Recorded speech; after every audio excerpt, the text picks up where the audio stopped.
بنسمع كتير دلوقتي عن الاكتئاب، وناس تقول لك انا متضايق، انا مكتئب، انا حزين. بنسمع الكلمة دي كتير.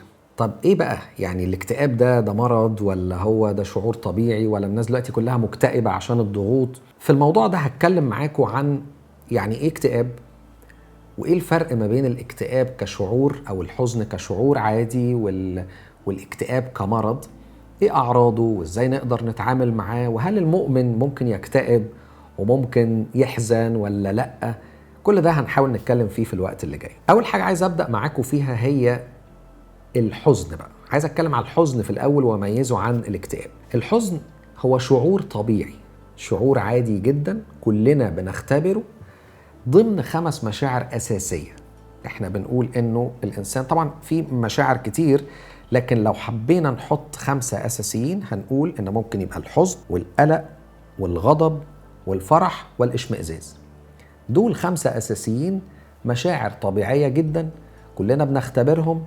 وبصراحة لو في حد ما جربش الشعور ده غالبا هيبقى عنده مشكلة. فهو شعور طبيعي بيحصل لما اتعرض لموقف من وجهة نظري هو موقف يضايق، لأنه في ناس ممكن تتعرض لنفس الموقف وبالنسبة لها ده موقف ما يضايقش. يعني مثلا في الحوادث الإرهابية مثلا، أي إنسان ممكن يشوف حادثة زي كده بيتضايق، لكن لو أنا بعتنق الفكر الإرهابي هكون مبسوط مثلا. فلازم يكون من وجهة نظري إن الحدث ده يجيب حزن عشان أحزن، والحزن ده يتناسب مع الموقف كما وكيف.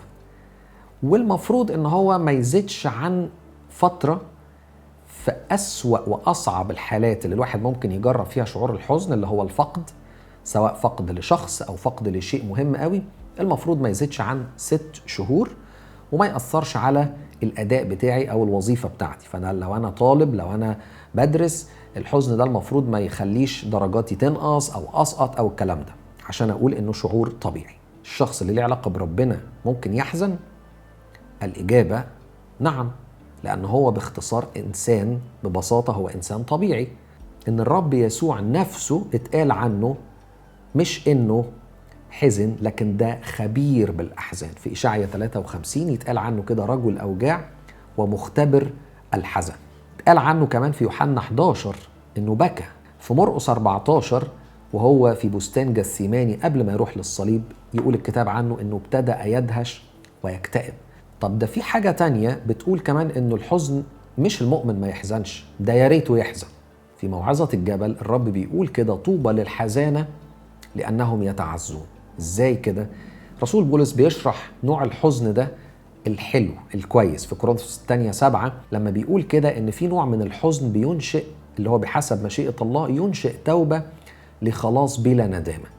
يعني عارف لما تبقى أنت حزين على نفسك، حزين على خطاياك، حزين على اللي انت وصلت له في بعدك عن ربنا، يا بختك. ده الحزن ده بينشئ جواك توبة عشان توقف اللي انت بتعمله وترجع تخلص. كتاب يقول كده خلاص بلا ندامة.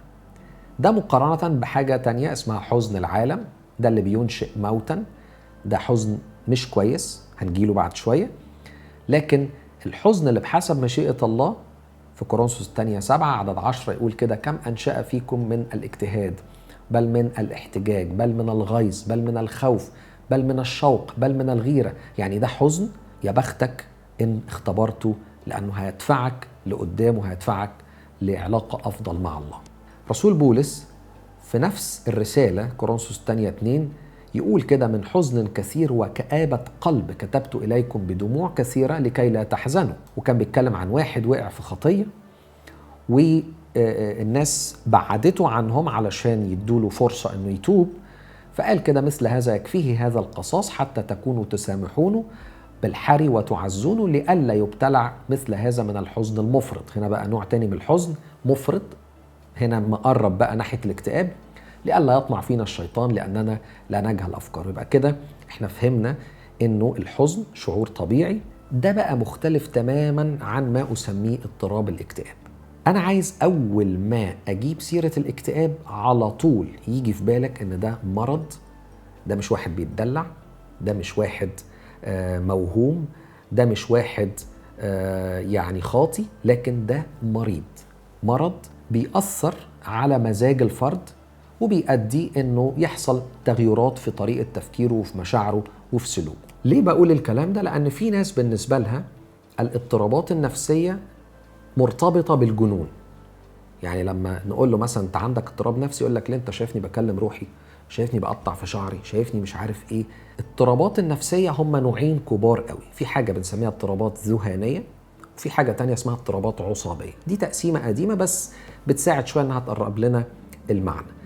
الاضطرابات الذهانية هي اللي الناس عارفاها ان هو ده الامراض النفسية، اللي هي فيها ايه؟ الشخص بيفقد الاتصال بالواقع، بقى بيسمع حاجات، بيتهيأ له حاجات معينة، حاجات ملهاش اي علاقة بالواقع اللي احنا عايشين فيه، بس بالنسبة له هو بتكون واقع معاش وبيتفاعل معاه. فتلاقيه بيكلم نفسه لأن سامع صوت حد بيكلمه، بيخاف من الناس لأنه حاسسهم بيراقبوه، أو يقول لك مش عارف في كاميرات بتصورني، أو كل هذا الكلام. ودي المريض فيها مش مقتنع ان هو مريض، وبالتالي مش بيطلب العلاج. وبصراحة أهله اللي بيتعبوا مش هو، لأنه هم اللي بيحسوا بالوضع وبيزقوه ناحية العلاج وهو بيرفض العلاج. لكن في مجموعة تانية بنسميها الأمراض أو الاضطرابات العصابية، اللي فيها الشخص مش بيفقد القدرة على الاتصال بالواقع، لا هو عايش معانا في الواقع وكل حاجة، لكن تعبان، زي مريض الاكتئاب، زي مريض القلق، زي مريض الوسواس القهري.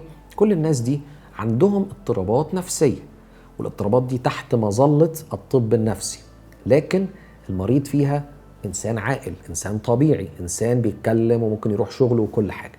عايز أوريكم كمان صورة عشان تقارن ما بين المخ بتاع واحد طبيعي مش مكتئب وواحد تاني مكتئب، عشان تعرفوا إن الموضوع ده فعلا موضوع عضوي. يعني اضطراب الاكتئاب هو اضطراب عضوي، مش مجرد وهم أو واحد معمول له عمل أو الكلام ده.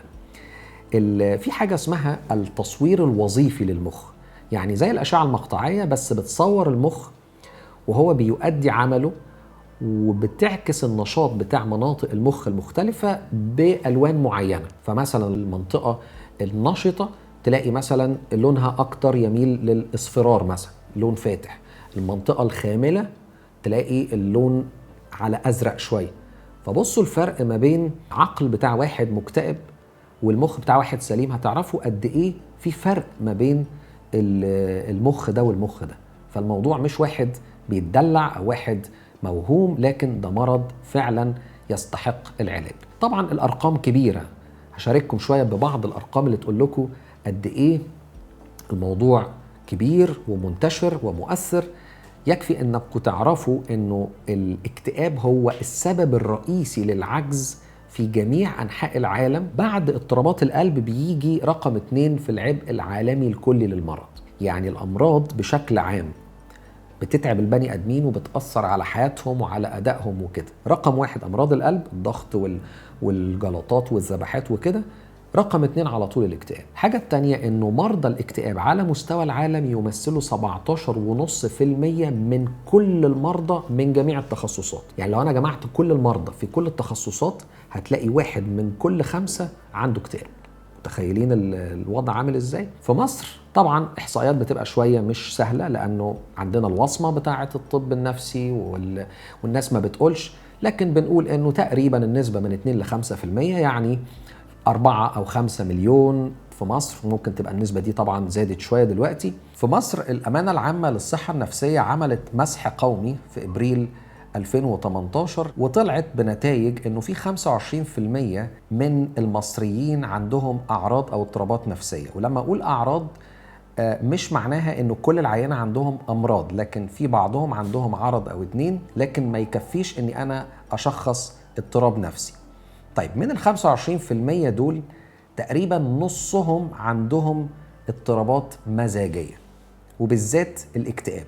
اضطرابات المزاج تقريبا أخذت نسبة 43.7% من إجمالي الناس اللي عندهم أعراض أو اضطرابات نفسية. واللي بعد اضطرابات المزاج على طول تيجي اضطراب الإدمان. الإدمان أخذ 30% من نسبة العينة. لكم أن تتخيلوا أنه العدد الكبير ده فيه بس 4% من الناس اللي عندهم أعراض أو اضطرابات نفسية هم اللي بيلجأوا للعلاج. من ضمن 200 واحد مريض في تقريبا واحد بس عنده الفرصة أنه يروح ويتلقى العلاج. طبعا دي حاجة مؤلمة ومؤسفة جدا، لكن للأسف ده الواقع بسبب نقص عدد المتخصصين في هذا المجال من ناحية، بسبب الوصمة بتاعة المرض النفسي واللي بتخلي الناس بصعوبة شديدة تقدر تروح وتطلب العلاج. أوقات بيبقى العلاج مكلف، لهذه الأسباب بيبقى عدد الناس اللي بتطلب العلاج بيبقى عددهم قليل قوي. ممكن نفكر هو الاكتئاب بيجي من فين؟ طبعا اللي معروف عند معظم الناس، إن ما كانش كلهم، انه اكيد اللي مكتئب ده عنده ظروف صعبة او عنده مشاكل في حياته خلته مكتئب. بس الحقيقة انه دي اجابة ناقصة، لانه اول سبب واهم سبب لاسباب الاكتئاب هو انه مفيش سبب. يعني ايه الكلام ده؟ يعني مفيش سبب خارجي.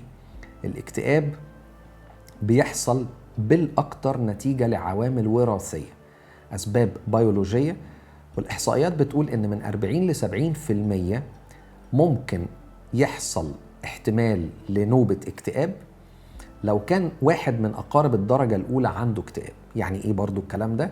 يعني أنا لو في عيلتي في مثلا والدي أو والدتي أو أخويا عنده اضطراب الاكتئاب، فاحتمال إنه يجيني أنا عرض نوبة أو اضطراب الاكتئاب، الاحتمال ده بيبقى عالي، بيوصل من 40 ل 70%. عشان كده الاكتئاب فيه عامل وراثي قوي قوي.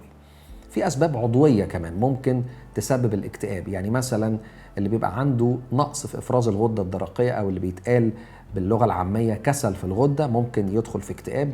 الناس اللي عندهم الشلل الرعاش أو مرض باركنسون ممكن يجي لهم اكتئاب. الناس اللي عندها صرع ممكن يجي لها اكتئاب، مش لسبب خارجي. الناس دي بتبقى ظروفها كويسة وأمورها تمام، بس بسبب المرض اللي أنا قلت عليه ممكن يحصل له اكتئاب. بعض الأدوية كمان ممكن تعمل اكتئاب، زي مثلا أقراص منع الحمل أو بعض أدوية الرجيم أو الكورتيزون.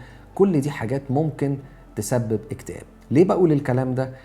لأنه مش أي واحد تلقوا عنده اكتئاب لازم نلقى له سبب خارجي أو ظروف صعبة. ممكن الاكتئاب يبقى ملوش سبب خارجي وسبب وعامل وراثي أو بيولوجي. في أسباب تانية زي الأسباب النفسية مثلا، ودي أساسا بتيجي نتيجة مشكلة في طريقة التفكير. يعني الشخص اللي عرضة أكتر من غيره للاكتئاب غالبا بنلاقي أنه عنده مشكلة في طريقة التفكير، بيفكر بطريقة فيها شخصنة، كل حاجة يجيبها على نفسه، أو طريقة فيها قطبية، يا إما اللي في بالي يحصل، يا إما لو ما حصلش أنا مش مكمل أو مش هدخل في الموضوع ده. بنسميها القطبية، أو يا كله يا ما فيش.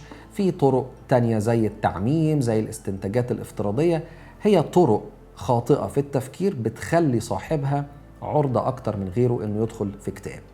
وآخر حاجة الأسباب اللي كلنا نقدر نعرفها أو نتخيلها، زي الأسباب الاجتماعية أو الخارجية. في الطفولة مثلا من أكتر الحاجات اللي ممكن تخلي الطفل يدخل في اكتئاب أو تخليه فيما بعد يكتئب فقدان أحد الوالدين. ده صدمة كبيرة بتحصل وممكن تدخل الطفل في اكتئاب في الوقت الحالي أو فيما بعد. مشاكل الأسرة، الخناقات، الطلاق، التحرش، الإيذاءات، كل دي حاجات ممكن تدخل الأطفال في اكتئاب. عند البلوغ طبعا ممكن تأخر سن الزواج، غياب العلاقات المشبعة، البطالة، الالتزامات المادية، الضغوط المادية اللي احنا كلنا بنعاني منها، دي كلها حاجات برضو ممكن تساهم في الدخول في اكتئاب. آخر حاجة بقول إن وسائل التواصل الاجتماعي من أكتر الحاجات اللي زودت نسبة الاكتئاب في الفترة الأخيرة لسببين على الأقل. السبب الأولاني إنها بتخليك بتتعرض لكمية أخبار مزعجة وأحداث صعبة في الطبيعي ما كناش بنتعرض لها قبل السوشيال ميديا، وجهازك العصبي ما بيستحملش الكلام ده، فتلاقي نفسك دخلت في اكتئاب. أو لسبب آخر هو إنك بتشوف دايما مستويات أعلى وأفضل منك، فطول الوقت أنت في مقارنة مع من هم أغنى وأشطر وأفضل، وبناء عليه من السهل إنك تدخل في اكتئاب.